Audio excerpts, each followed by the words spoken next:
गीता 18 के श्लोक नंबर 62 में भगवान स्वयं कह रहे हैं कि अर्जुन उस परमेश्वर की शरण में जा जिसकी कृपा से परम शांति व शाश्वत स्थान अर्थात सतलोक को प्राप्त होगा। वो परमेश्वर कौन है, कहां है, कैसा है, जानने के लिए कृपया अवश्य सुनिए जगत गुरु तत्वदर्शी संत रामपाल जी महाराज के अमृत वचन।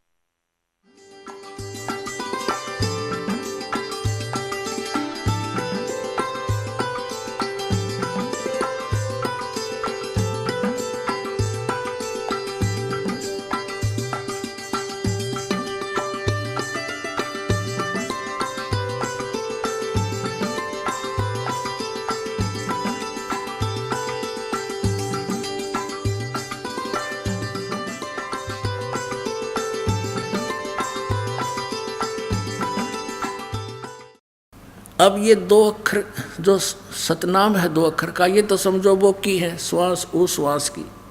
और जब बोकी लगाते लगाते पाइप जल तक पहुंच जाती है, फिर उससे जल प्राप्त नहीं हुआ उन दो अक्षर के नाम तय। आदि नाम जो है वो सार नाम, वो हैंडपंप है, ऊपर की मशीन, वो अलग है। और फिर वो भी जाप करना। कहते कह कबीर अक्षर दो भाग, इन बोल कर इनका जाप कर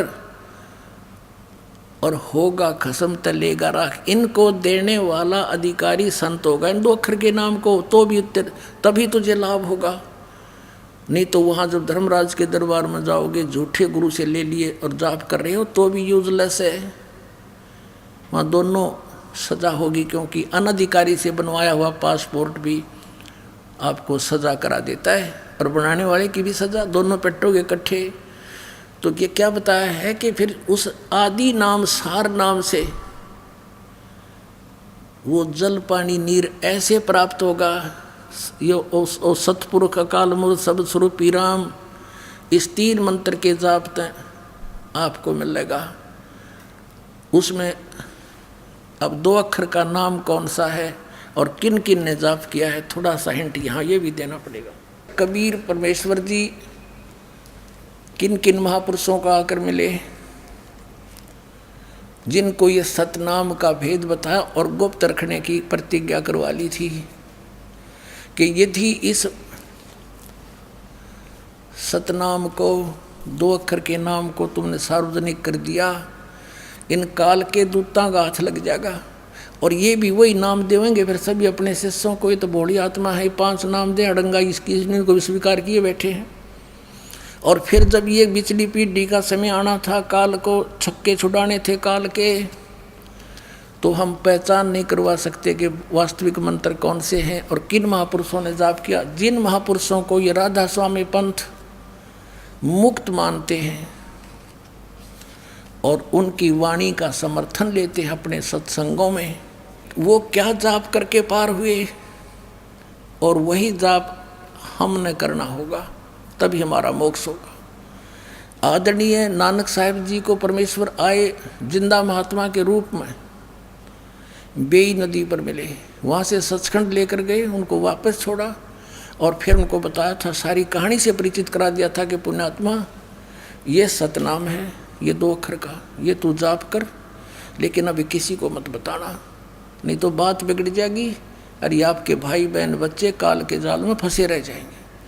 तो ये दृढ़ भगत थे परमात्मा के, इन्होंने कत्ती इसका सुराख भी नहीं लगने दिया और बल्कि इससे कोसों दूर कर दिया मानव को कि कोई इसका जिक्र भी ना कर दे। अब ये जो राधा स्वामी पंथ चला है, ये गुरु ग्रंथ साहिब का पाठी था शिवदयाल जी, पंजाब का, पश्चिमी पाकिस्तान जो पहले पंजाब था वहाँ का रहने वाला था, गुरु ग्रंथ साहिब के पाठ करता था।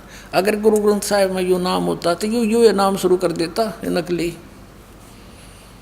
और अधिकारी फिर भी ना नहीं था, उसकी दशा तो फिर भी वही होनी थी। लेकिन अब भेद नहीं रहता, आपको पहचान नहीं करा सकते कौन सा रियल मंत्र है।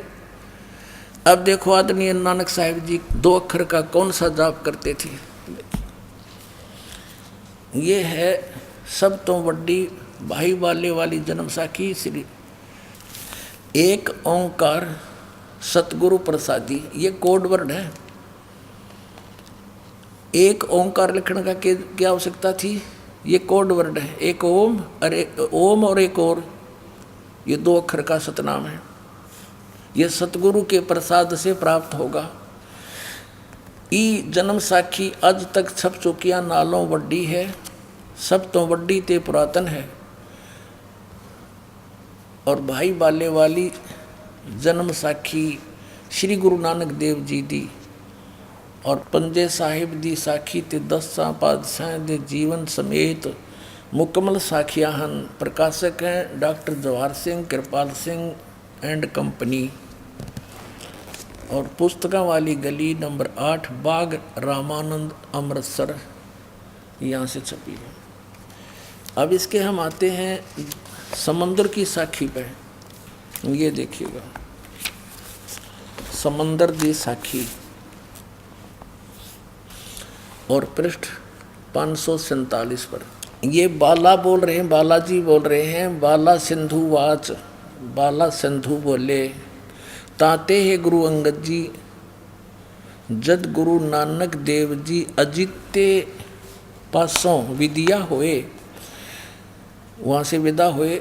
मर्दान ने कहा, मर्दाना बोला कि सच्चे पातशाह जी असा समुंदर ता देखिया पर लंका ना देखी, जिथे रामचंद्र जी चढ़ाई कीती है।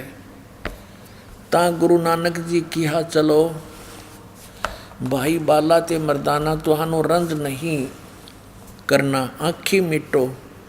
जा आँखी मीट के खोलियाँ ता समुंदर दे कंडे जाई खड़े हुए, किनारे समुद्र के किनारे खड़े हो गए।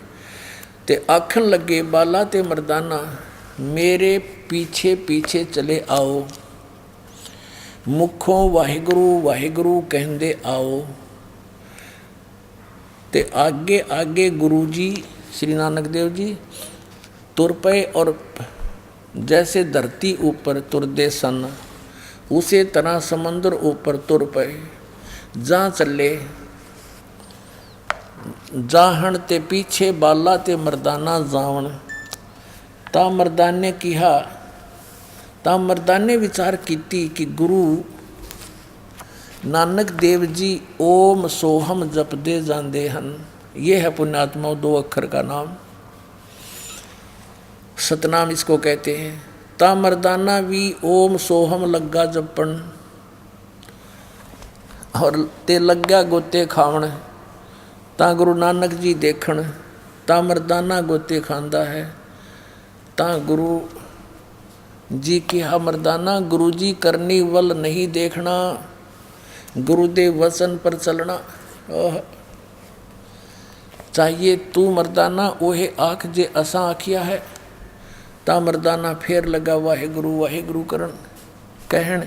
ता फिर चल जल ऊपर उसी तरह तुरन लगा। अपनात्माओं ये तो थी पंजाबी वाली। अब थोड़ी सी आपको और दिखा दो हिंदी में और अनुवाद कर रखा है इन्होंने। ये देखिएगा, ये भाई बाले वाली जनसाखी और भाई चतर सिंह जीवन सिंह अमृतसर वाला ने इसका अनुवाद किया। ये देखिएगा, ये माया बाजार से छपी है, अमृतसर से।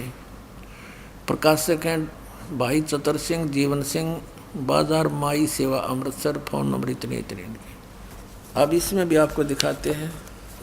ये है समुंदर दी साखी समुंदर की और 559 यानी 559 पर यहाँ देखो साखी समंदर की। अनुवाद करते हुए शॉर्टकट किया है, फिर भी बहुत कुछ समझ में आओगा। एक दिन मर्दाने ने कहा कि महाराज मेरा मन चाहता है कि समुंदर में जो लंका है वहाँ का भ्रमण किया जाए। गुरुजी ने कहा अच्छा आप लोग अपने नेत्र बंद करो। जब मैं और मर्दाने ने नेत्र बंद करके अक्षण भर के बाद पीछे खोले, तब हम लोग गुरुजी के साथ महान समुद्र तट पर खड़े थे। अब गुरुजी ने कहा कि तुम लोग समुद्र के जल पर वाहेगुरु जप करते पैदल ही चले आओ। हे गुरु अंगद देव जी, हम लोग गुरुजी के पीछे पीछे उसी तरह जा रहे थे जैसे सुखी पृथ्वी पर चला जाता है। आगे आगे गुरुजी, ये है भाई 2 अक्षर का मंत्र, ओम सोहम जाप करते चले जा रहे थे। तब मर्दाने ने सोचा कि हम भी ओम सोहम जाप क्यों न करें। तब मर्दाना भी ओम सोहम की रट लगाने लगा। बस वह लगा गोते खाने। अब गुरुजी ने पीछे देखा तो हंसकर कहने लगे, मरे मर्दाना, शिष्य का धर्म है कि वह गुरु के बताए मार्ग पर चले, इसलिए तू वह गुरु ही जप, तेरा उसी में कल्याण है। तब मर्दाने ने वह गुरु जाप करने की रट लगाई। तब फिर पूर्व प्रकार पानी पर चलने लगा। अब ये है वो मंत्र जिससे मोक्ष होगा। ये राधा स्वामी वालों के पास नहीं, किसी वर्ल्ड में, इस संसार में किसी के पास नहीं, इस दास के अतिरिक्त। और सार नाम की तो किसी का बाँफ भी नहीं लगी है पुण्यात्माओं। अब इन आप जी को वो प्राप्त हो रहा है। परमात्मा ने कहा था, सो हम शब्द हम जग में लाए, सार शब्द हमने गुप्त छिपाए। जैसे नानक साहब ने कहा है कि इन सभी सदग्रंथों में जो 52 अक्षर से के लेखों से लिखे गए हैं, ये गीता, वेद और पुराण, इनके अंदर सोहम वो अक्षर नहीं है, वो सोहम अक्षर नहीं है। क्योंकि कबीर परमेश्वर के इस कलयुग में प्राकट्य सतलोक से आने से पहले किसी भी ग्रंथ में ये मंत्र नहीं है। केवल परमात्मा की वाणी से निकाल कर इन कहीं कीट कहीं का रोड़ा जोड़ दिए, ये 5 नाम बना लिए। और सोहम मंत्र का देने का अधिकार इस दास के अतिरिक्त 21 ब्रह्मांड में नहीं है। ये सब नकली, अगर कोई इसका वैसे सिंगल भी जाप कर रहा वो भी अधिकारी नहीं है।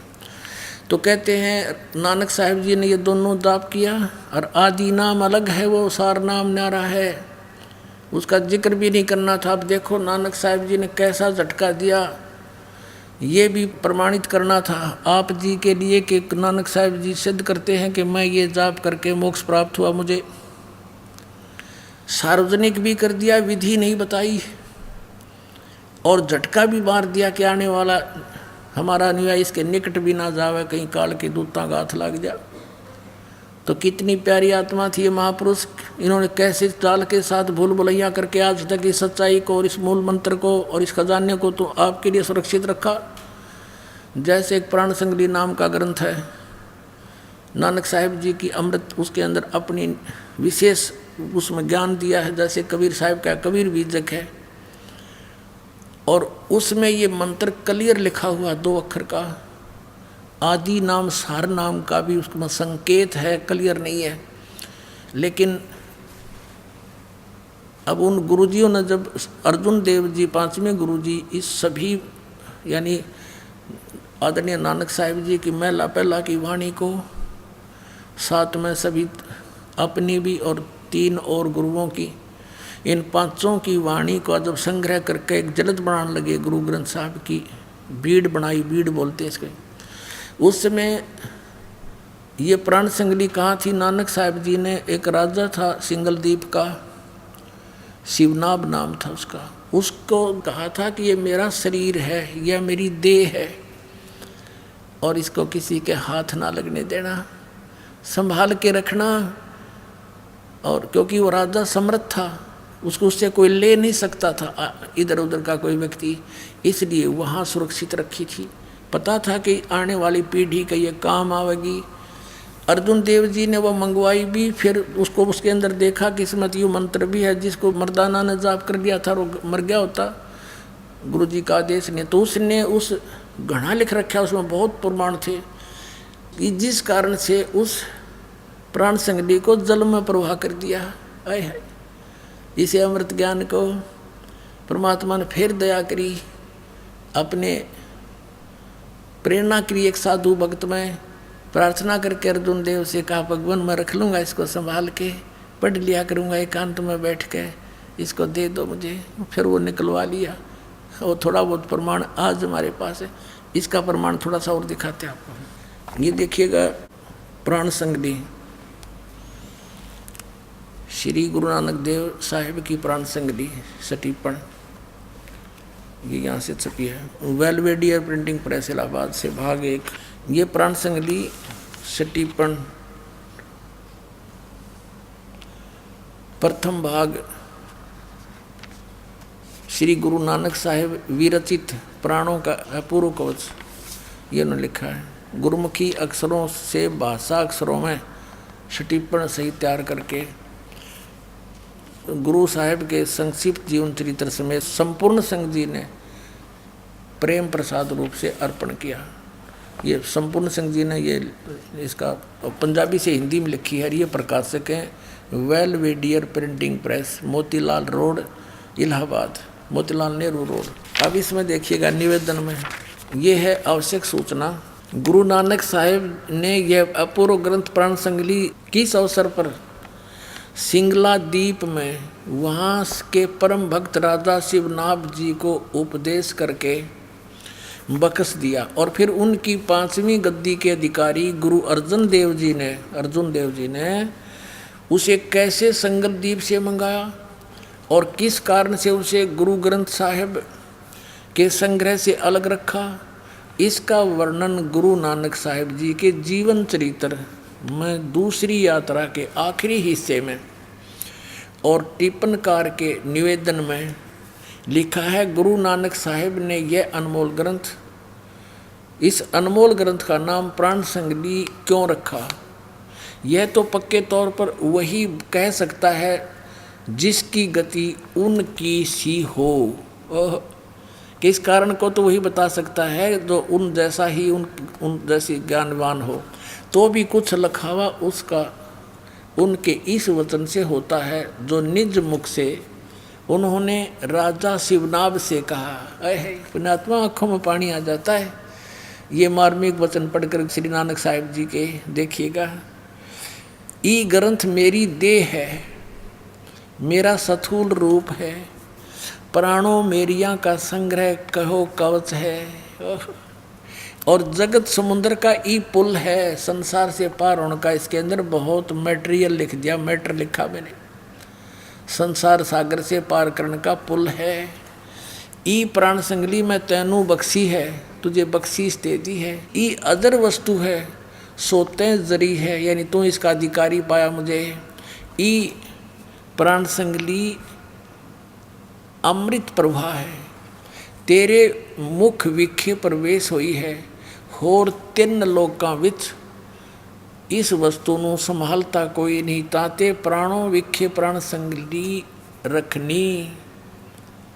ओए होए होए, इस वचन को से स्पष्ट होता है कि यह ग्रंथ प्राणों का संग्रह रूप है। अब ये तो अनुवाद करता अपने हिसाब से कह रहे हैं, जिसमें प्राण पिंड का निर्णय और प्राणों से मन, प्राण माने श्वासों का, प्राण माने श्वासों से मन को का निरोध पूरा भेद लिखा है। संभव है कि इसको गुरु ग्रंथ साहिब की जल्द में शामिल ना करने की वजह यही हो कि गुरु अर्जुन देव ने समय अनुसार इसे हर एक छोटे बड़े की दृष्टि में लाना उचित ना समझा।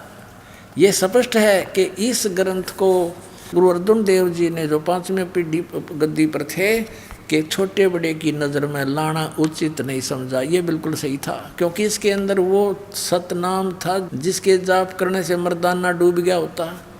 इस डर से उन्होंने इस गुरु ग्रंथ साहिब में रखा ही नहीं और इसको आखिर में जल प्रवाह कर दिया कि कहीं किसी का हाथ लाग जाए, कोई और पढ़ के ना इससे मर जावे डूब के। पुण्यात्मा,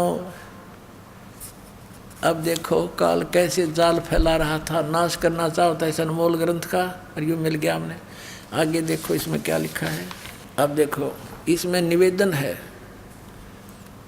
यहाँ लिखा है कि श्री गुरु नानक साहिब के 5वें स्थान पर श्री अर्जुन देव जी हुए हैं, जिन्होंने गुरुवाणी की बीड़ बांधते समय भाई पैड़ा नामी एक शिष्य को, पैड़ा नामक शिष्य को सिंगला द्वीप बेचकर राजा शिवनाभ के पौत्र के पास से, शिवनाभ तो मर लिया था, अपने पोते को देगा था, बेटा इसने संभाल कर रखना, गुरु जी की कहा हुआ यो अनमोल धरोहर है, यह ग्रंथ मंगवाया था।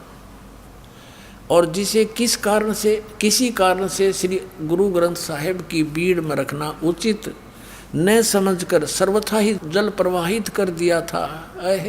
सारा का सारा जल में डाल दिया था ये प्राण संगली, जो कि एक परम प्रेमी साधु की अत्यंत प्रार्थना से द्रवीभूत होकर हुए गुरु साहब ने यानी अर्जुन देव जी से प्रार्थना की, तब साहब के वचन अनुसार जल से निकलवाया और जैसे का तैसे उसे ही बख्शीश कर दिया गया। अर्जुन देव जी ने उसको दे दिया कि ले जा तू, बस हमने इसको छुपा कर रखिए, बख्शीश कर दिया गया था। जिसका प्रसंग गुरु प्रताप सूरज प्रकाश नामक प्रमाणिक इतिहास की तृतीया राशिगत 32वें अंशों में लिखा है।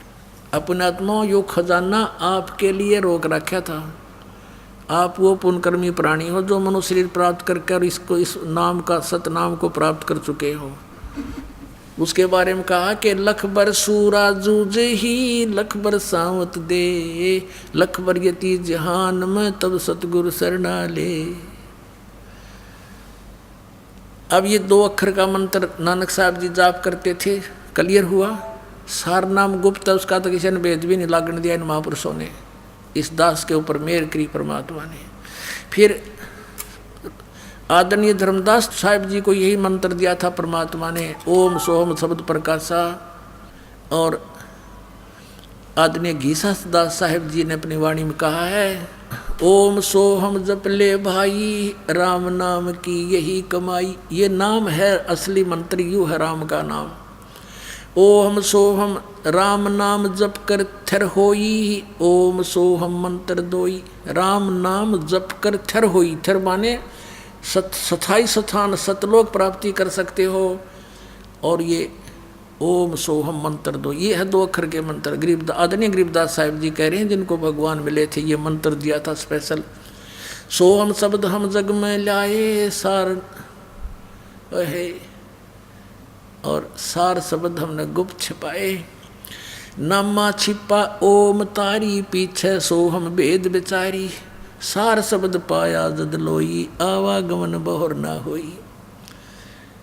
और ये दास के बिना कोई अधिकारी नहीं पुण्यात्मा, तुम्हारा सौभाग्य है। आपको ये मंत्र कितना आसानी से मिल गया, आप कितनी पुण्यकर्मी प्राणी हो, क्योंकि लाल की कीमत जौहरी जानता है। ये दास जौहरी है, तुम लाल हो। कहते हैं परमात्मा ने कहा कि गोता मारूं स्वर्ग में जा बैठूं पाताल, गरीबदास ढूंढता फिरूं अपने हीरे मोती लाल। आप वो हीरे मोती लाल हैं जिनको ये सतनाम और सारनाम प्राप्त हो रहा। बोलो सतगुरुदेव।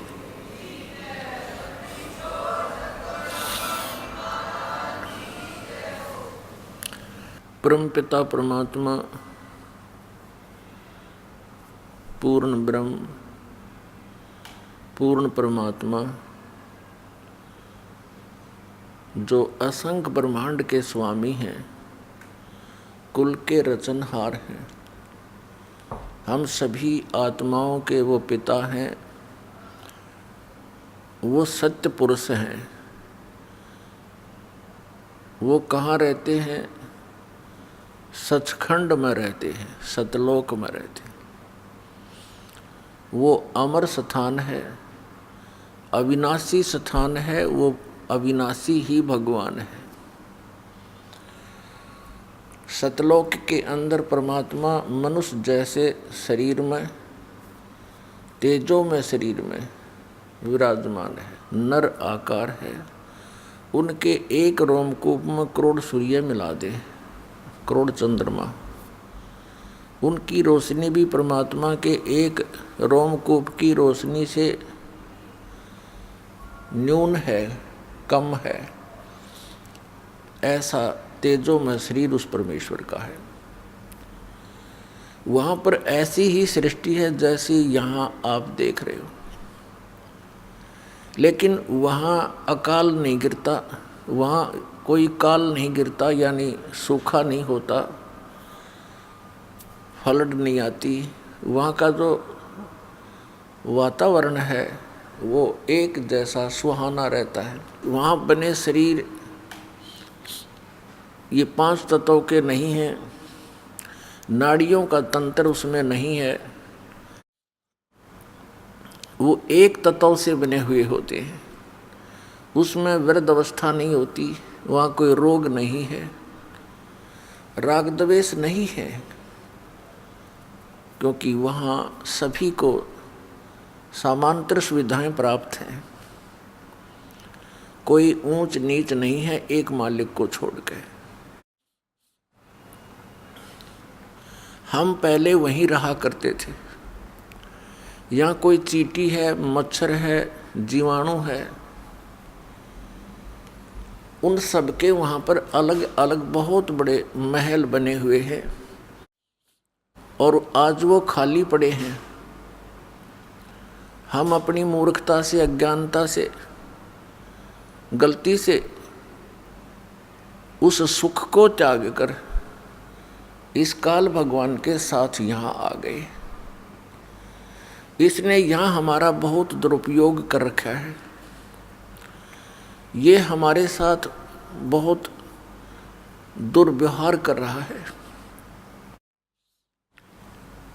आप देख रहे हो, किसी को कुत्ता बना दिया, किसी को गधा बना दिया, कोई सूअर बनकर मल खा रहा है। यदि मानव शरीर है तो उसको इतनी टेंशन पैदा कर रखी है कि आजीवन वो टेंशन में ही मर जाता है। और काम कितना है, 2 रोटी का रोला है। इस शरीर को जीवित रखने के लिए क्यों इतना यूँ कच्चा शरीर मिल गया। इसमें दिन में 2-3 बार नहीं कुछ डाल लेंगे तो यूँ काम करे नहीं। इसी को जीवित रखने के लिए खेतों में मजदूरी या कहीं और बिजनेस करना पड़ता है, और इसी को सुरक्षित रखने के लिए कपड़ों की आवश्यकता है। इसी शरीर को सुरक्षित रखने के लिए महल मकान बनाते हैं।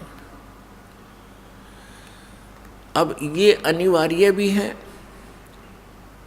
कि जो इस शरीर के लिए आवश्यक है, इससे एक्स्ट्रा जो हम करते हैं वो हमारी नालायकी है।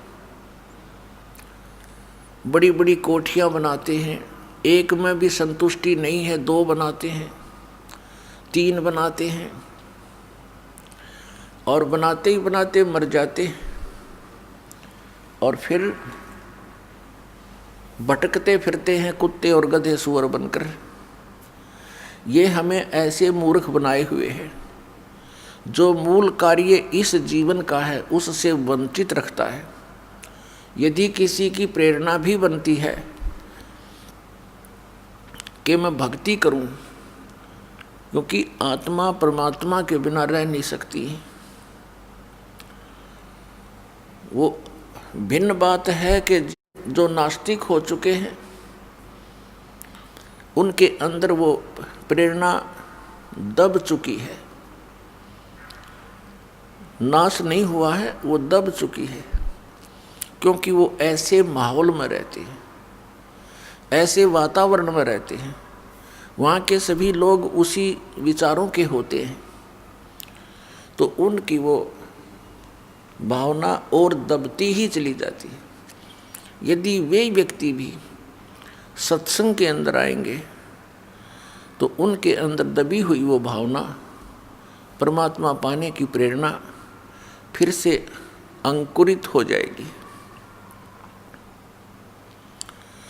यदि कोई साधना करने की चेष्टा कर रहा है तो ये काल भगवान उसको शास्त्र विधि त्याग कर मनमाने आचरण पर दृढ़ किए हुए हैं, और इतना दृढ़ कर दिया कि अब यदि सच्चाई बताने की चेष्टा की जाती है तो हाहाकार मच जाता है। पहले परमात्मा ने स्वयं आकर के, परमेश्वर कबीर देव जी ने, कबीर साहब, काशी वाले धाणक ने, जुलाहे ने, वो पूर्ण परमात्मा है, सारी सृष्टि का रचनहार है। उस परमेश्वर ने आकर के हमें ये ज्ञान देना चाहा था कि बच्चों, तुम काल के जाल में फंसे हुए हो। तुम्हें मूर्ख बना रखा है इस काल ने। आज तुम अपनी कोठी और बेटी, पुत्र और संपत्ति को अपना मानते हो। एक क्षण में आपकी मृत्यु हो जाती है। ये आपके हैं। परमात्मा ने कहा ये झूठा संसार आ रे, इनमें कोई नहीं तुम्हारा रे। ये बातें हमें अच्छी नहीं लगती, क्योंकि हम अज्ञान से परिपूर्ण हैं कि ये कैसे कह रहे हैं कि यहाँ हमारा कोई नहीं है। ऐसे कह रहे हैं परमात्मा कि आज तुम सब कुछ को अपना मान रहे हो, आज ही आपकी मृत्यु हो जाती है, जो होनी ही है, कभी ना कभी तो होनी ही है, तो आपका कहाँ ये। तो इस तरह की जो सच्चाई है और जिसकी हमें जानने की आवश्यकता है, ये बहुत खटकती है।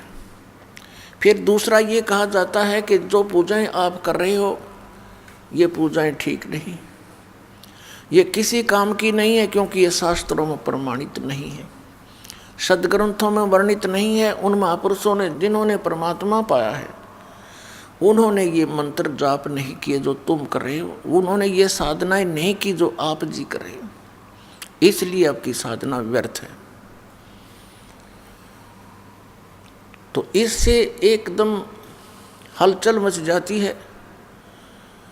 और विशेषकर वो गुरु लोग जो उनको अज्ञानी बनाए बैठे हैं, श्रद्धालुओं को, उनको ज़्यादा चिंता लग जाती है और उनको ये चिंता बन जाती है कि कहीं ये सभी तुम्हारे शिष्य यहाँ से भाग ना जाएं। उन गुरुओं का सहयोग वो देते हैं जो उनके द्वारा बनाए गए लिटरेचर को बेचकर रोजी रोटी चला रहे हैं, या उनसे प्राप्त दान का दुरुपयोग करके मौज मस्ती मार रहे हैं। वो फिर उन भोली आत्माओं को, उस गुरु के शिष्यों को भ्रमित करते हैं। जैसे पहले भ्रमित करके कबीर परमेश्वर के पीछे लगा दिए, अपने ही बच्चे अपने ही पिता के साथ विरोधी बनकर खड़े हो गए। हम कितने भोले और अज्ञानी हैं, हम परमात्मा को ना पहचान कर उसके शत्रु बना दिए। और अब इस दास को सेवा दी भगवान ने, कबीर भगवान ने, ये सच्ची बात कहने की। और ये दास उसी दिन से, सन 1994 से जिस दिन से आदेश हुआ है उपदेश देने का, उसी दिन से आज तक 18वां वर्ष चल चुका है। ये दास ऐसे ही बोल रहा है, ये सच्चाई आपके समक्ष लाना चाह रहा है। इसी के कारण ये क्रोथा कांड कराया इन अज्ञानी दुष्ट लोगों ने, राजा और प्रजा को भ्रमित करके बेहुदी अफवाहें फैलाकर। लेकिन हमारे साथ परमात्मा है, उन्हीं का आदेश है कि उसके बच्चों तक ये दास ये तत्व ज्ञान पहुँचाए, जिसके आगे इस काल ने ये नकली गुरु बाड़ बना रखे, ये बाधक खड़े कर रखे। अब ये तूफान है, तत्व ज्ञान ये तोब का गोला है, इसके सामने ये अज्ञानी अब रुक नहीं पाएंगे। और ज्ञान सब ज्ञानड़ी, कबीर ज्ञान सो ज्ञान, जैसे गोला तोब का अब करता चले मैदान। ये तत्व ज्ञान परमात्मा का दिया हुआ ज्ञान, सच्चिदानंद घन ब्रह्म की वाणी में, जो कबीर वाणी में लिखा, ये ज्ञान ये तोब यंत्र का गोला है, और जहाँ भी ये गिरेगा अज्ञान का नाश कर देगा।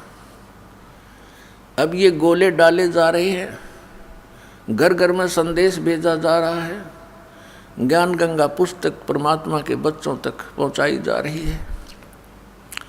जहाँ भी ये गिरेगा, जहाँ भी ये पुस्तक होगी, उस घर का तो उद्धार होगा ही होगा 101 पीढ़ी का, और पड़ोसी भी उससे प्रभावित होकर के फिर यहाँ आएंगे, सदा सुखी हो जाएंगे। तो इसमें ये बाधा पैदा कर रहे हैं। कल आपको बताया था कि भगवान के मार्ग में जो खड़ा होता है और फिर उसी को रोकने की चेष्टा करता है वो अंधा गधा होता है। अंधा गधा रेल की पटरी पर खड़ा था। रेल की गड़गड़ की आवाज़ से उसको आभास हुआ कि तुझे कोई डिस्टर्ब करने इधर ही आ रहा है। उसने दोनों दुलत्ती उसी साइड में कर लिए पिछले पैर जिधर से गड़गड़ की आवाज़ आ रही थी, और ये सोचा कि आन दे निकट, ये कौन मुझे छेड़ने आ रहा है। तो वो अवरोध पैदा कर रहा था रेल मार्ग में, तो रेल अंधे गधे से थोड़ी रुकेगी। जो ही गाड़ी निकट आई, अंधे ने दोनों दुलत्ती पिनाई और खट देसी मार दी अपने स्वभाव अनुसार। अब गाड़ी ने पटक दिया, ठा गया वो, नामो निशान नहीं मिला।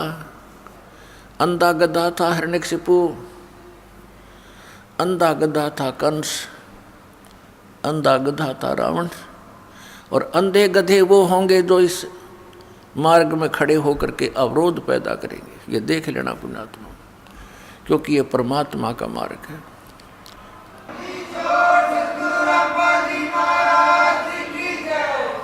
परमेश्वर ने आकर के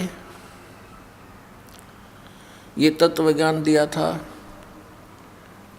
वही ज्ञान ये दास आपको केवल सुना रहा है, अपनी तरफ से अपने विचार कुछ नहीं दे रहा। कई भोले श्रद्धालु कहते हैं कि आपके गुरुजी पुस्तकें दिखाते हैं, संतों की बताई बातों को बताते हैं, अपना भी तो कुछ अनुभव बतावें। अरे भले पुरुषों, एक बच्चा विद्यार्थी स्टडी कर रहा है और वो थ्योरी पढ़ रहा है, उस थ्योरी पर, उस सिलेबस के आधार से उसने प्रैक्टिकल करना होता है। जैसे बच्चे लैब के अंदर प्रैक्टिकल करते हैं, वो पहले उसका विवरण पढ़ते हैं कि किस एंगल पर कौन सी ट्यूब मोड़नी है, उसको कैसे मोड़ा जाता है।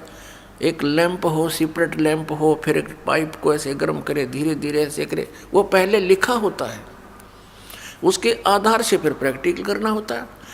यदि उस बच्चे ने वो पहले ये बता दिया कि ऐसे ऐसे लिखा है, और फिर वो अनुभव बताएगा, तो वही बताएगा जो लिखा हुआ है। उससे भिन्न यदि वो अनुभव बताता, वो रॉन्ग है, वो गलत है।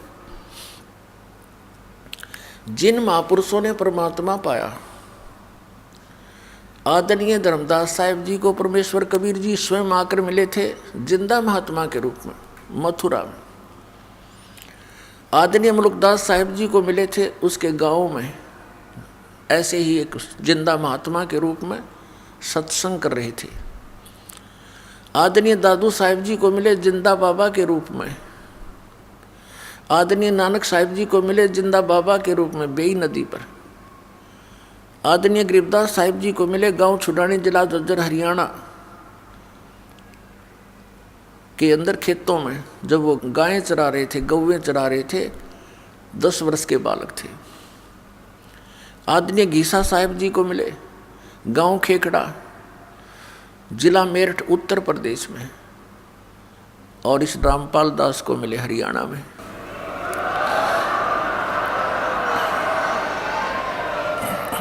उस परमेश्वर ने जो भी अपने पाने की विधि, सतलोक जाने का जो मेथड उनको बताया, उन्होंने वही अपनाया, और वही वेदों में वर्णित है। लेकिन वेदों में कोड वर्ड हैं, सांकेतिक शब्द हैं, वो क्लियर नहीं है।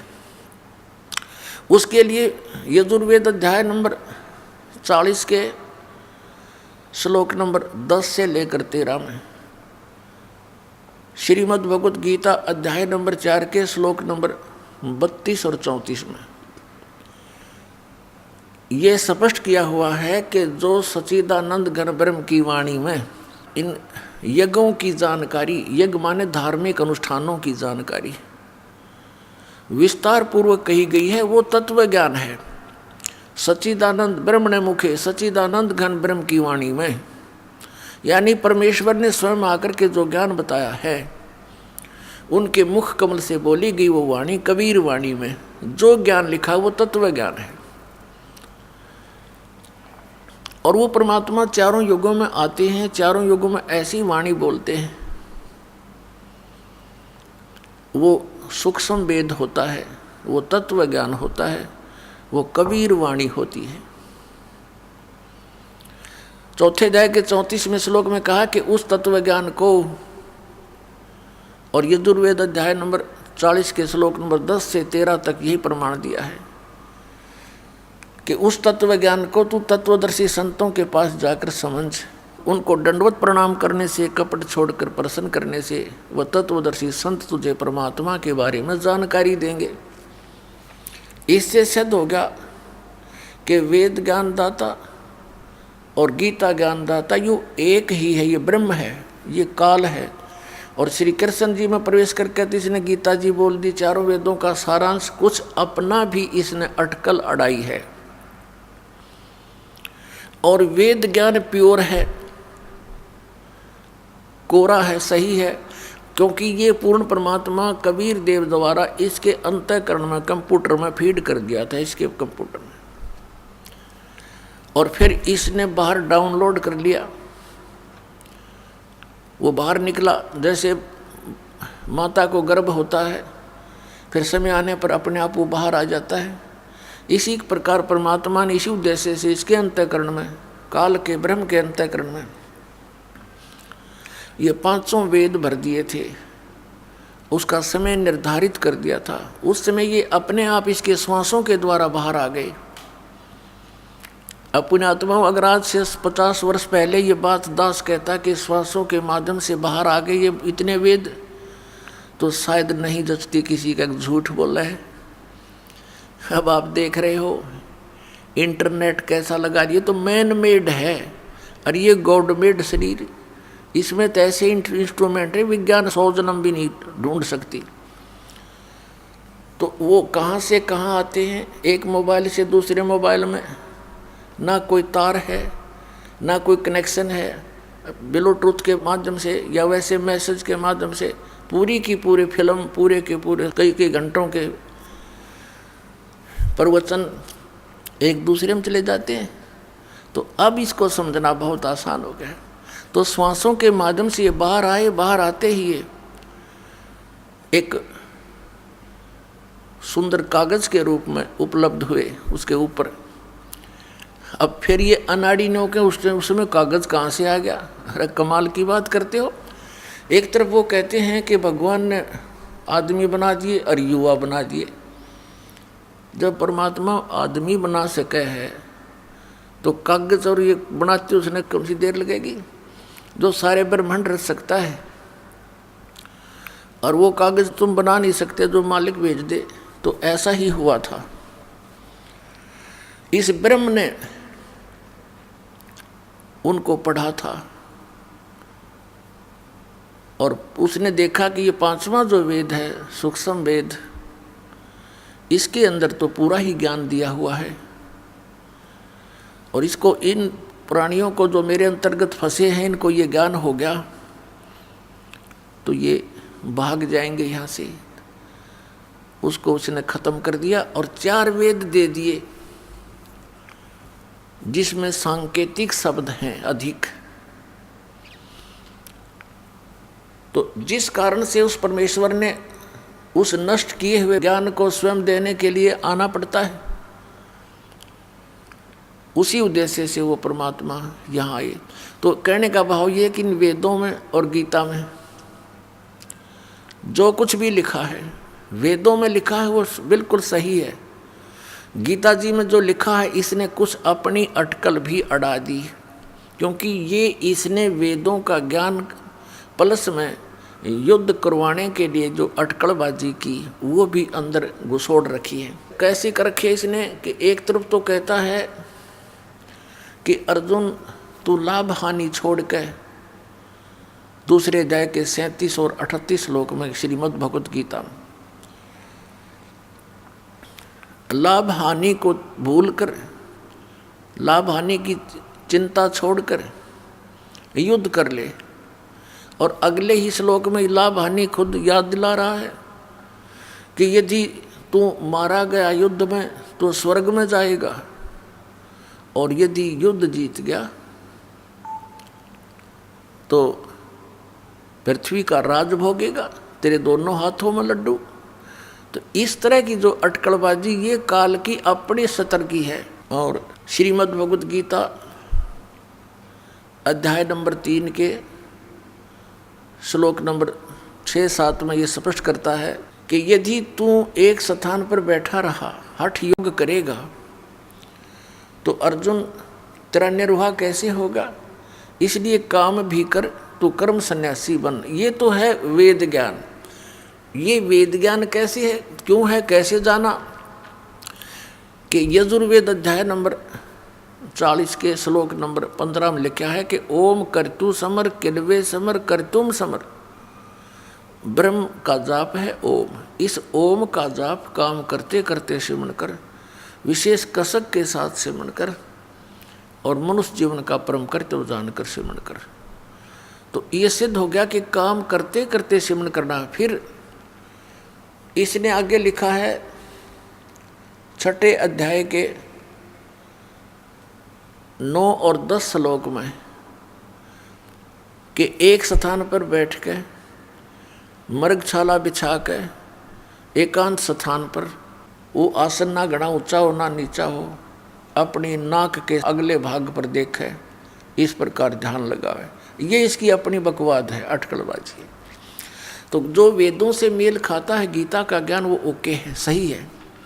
बाकी जो अटकलबाजी है वो स्पष्ट दिखाई दे जाती हैं। उसके लिए इसने स्वयं कहा वो मेरा मत है।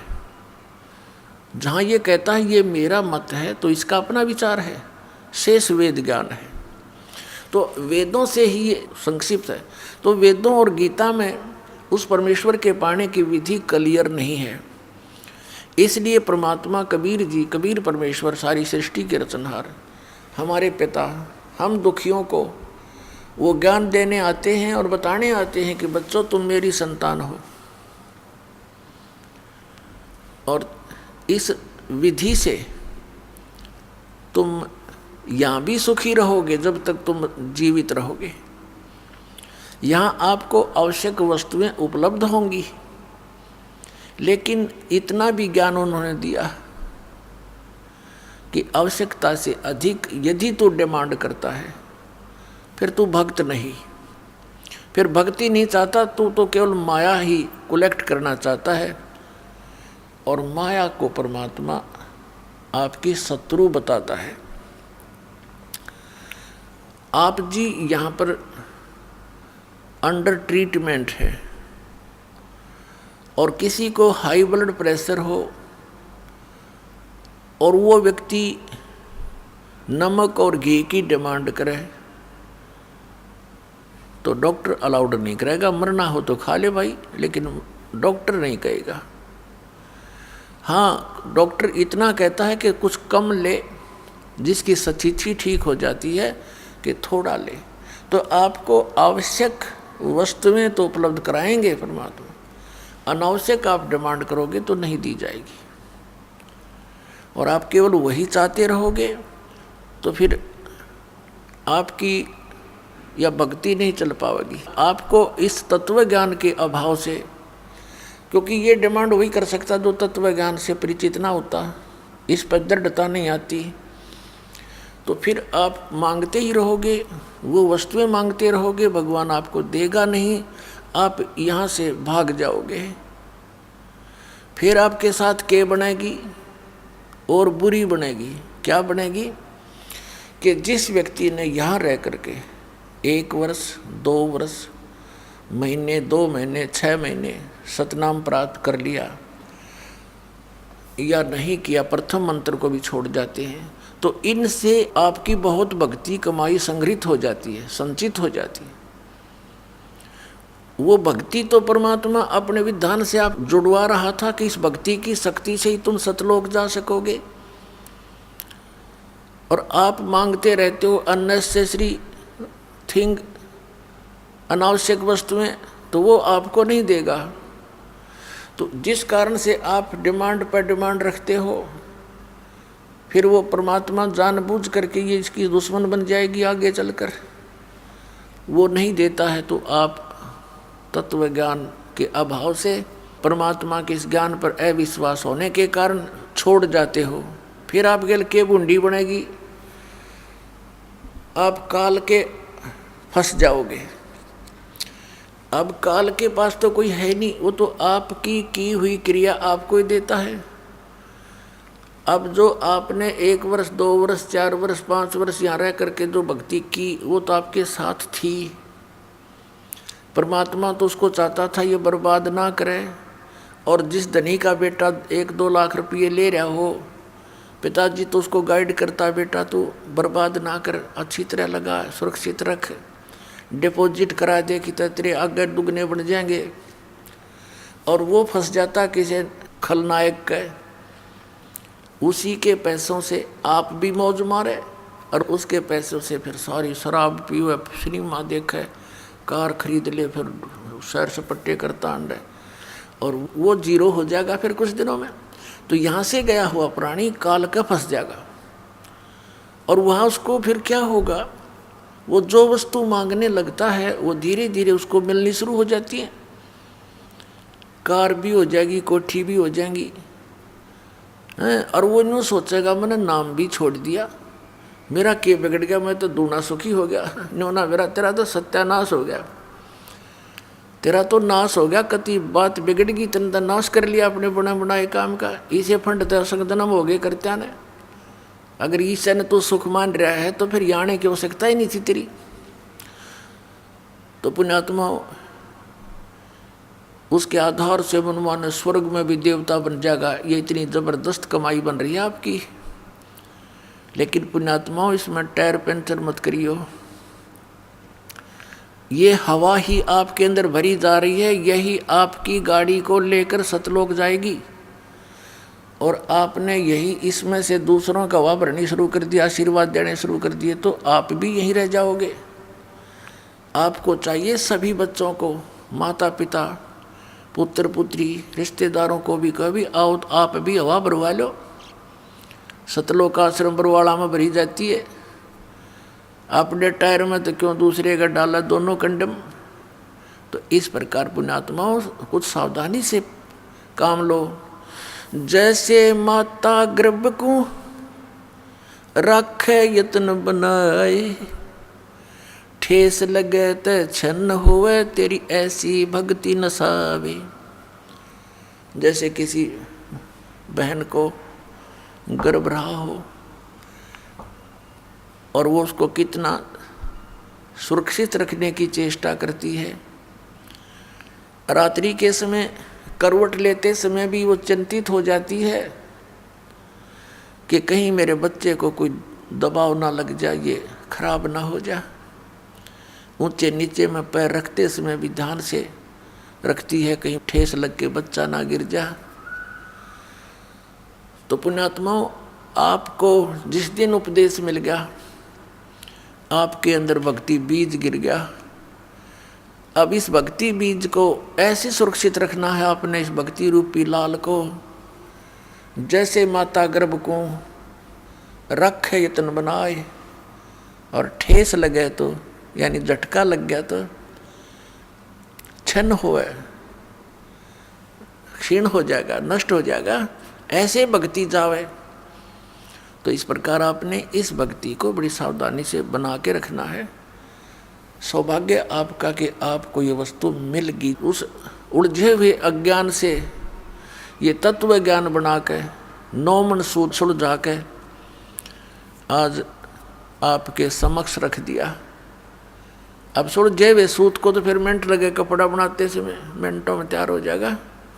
ये सुलझा सुलझा सूत आपको दे दिया है, इसकी कदर करो, इसको ठुकराओ मत। अब जैसे ये पुस्तक भक्त वितरित कर रहे हैं गांव गांव नगर नगर में जाके, कुछ भोली आत्मा इनको पाठ देते हैं, किस लिए कि रामपाल के सत्संग है इसमें। और ये तो निंदा करता सब संतों की। बताए भगवान, कद टूटेगी इनकी या चौंध, कद समझेंगे ये भगवान को, इन अज्ञानियों ने इतना नाश कर रखा भक्ति का, ऐसे अंधे बना दिए जीवों को। तो इसकी कदर करो पुण्यात्माओं। अब क्या कहते हैं, गुरुआ गाम बिगाड़े संतो गुरुआ गाम बिगाड़े, ऐसे कर्म जीव कहला दिए ईब जड़े ना जाड़े संतो गुरुआ गाम बिगाड़े। इन नकली गुरुओं ने गाम के गाम पूरे समूह के समूह बिगाड़ दिए, भक्ति नाश कर दी। अब क्या बताते हैं, गुरुआ गाम बिगाड़े संतो गुरुआ गाम बिगाड़े, और ऐसे कर्म जीव कहला दिए अब बहुत जड़े ना जाड़े। क्या बताते हैं, बोले गुरुआ गर्भ न कीजे ताते पाहन कदे ना रीजे, बाल मुकुंद बोलत नाही ये लटक बिहारी लूटे। ये जो गलत साधनाओं पर आपको आधारित किए बैठे हैं ये नकली गुरु, उनके विषय में बता रहे हैं परमात्मा कि जो साधनाएं तुम कर रहे हो इस विधि से आपका मोक्ष नहीं हो सकता, और गुरुआ के सिर मार पड़ेगी इसका पांडा कदे ना छूटे। ये झूठे गुरु बन कर बैठ के बोली आत्माओं को गुमराह कर रहे हैं, इनका भार रख लिया सिर पे इन्होंने। पुण्यात्माओं, इस दास को पता लग गया, मेरी आंखें बन गई, मोतियाबिंद मेरा हट गया। अब मुझे दिखाई दे रहा है कि ये गुरु भी नरक में जाएंगे जिनके पास 2 अक्षर का मंत्र नहीं है, और फिर अनुयायी तो उन गुरुओं पर आधारित वही साधना कर ही रहे हैं, वो भी उन्हीं के साथ होंगे। अब पुण्यात्माओं, दास का उद्देश्य किसी की आलोचना करना नहीं है, सच्चाई कहना है, सत्य बताना है, सच्चा मार्ग दिखाना है, और आपको सतलोक पहुंचाना है। सतलोक कैसे जाओगे, उस साधना का, उस विधि का ज्ञान कराना है, ये दास का उद्देश्य। तो क्या बताते हैं कि गुरुआ के सिर मार पड़ेगी पांडा कदे न छूटे। पांडा माने पीछा, फिर असंग जन्म तक यही धक्के खाते रहेंगे, क्योंकि गुरु पद को वही प्राप्त करते हैं जो बहुत पुण्यकर्मी प्राणी होते हैं। अपनात्माओं, ये अध्यात्म ज्ञान है, और आप विद्यार्थी हो। आप तो विद्यार्थी हो जो यहाँ प्रवेश पागे सतलोक आश्रम बरवाला में, और दूसरे गुरुओं के पास हैं वो तो नावल पढ़ रहे हैं, सिलेबस नहीं पढ़ रहे। उनको नावल दंत कथा पढ़ाई जा रही है। वो नावल क्या है उनके, बकवाद। न थोड़ी सी झलक दिखा दो, इनको नावल कहते हैं। ये राधा स्वामी वाले क्या कहते हैं कि हमारे गुरुजी तो वेदों और गीता से भी आगे का ज्ञान सुनाते, हमने वेद और गीता पुराणों की कोई आवश्यकता नहीं। वो तो दुर्ता आ रहे थे, दुर्ते कितने बिला राधा स्वामी लोग से आ रहे थे। राधा स्वामी लोग बिला सतलोक अनामी लोग तो भी ऊपर साडा राधा स्वामी लोग, इन्हें बैठा दिया। अब इनका ज्ञान दिखा दूं थोड़ा सा इन गुरुओं का।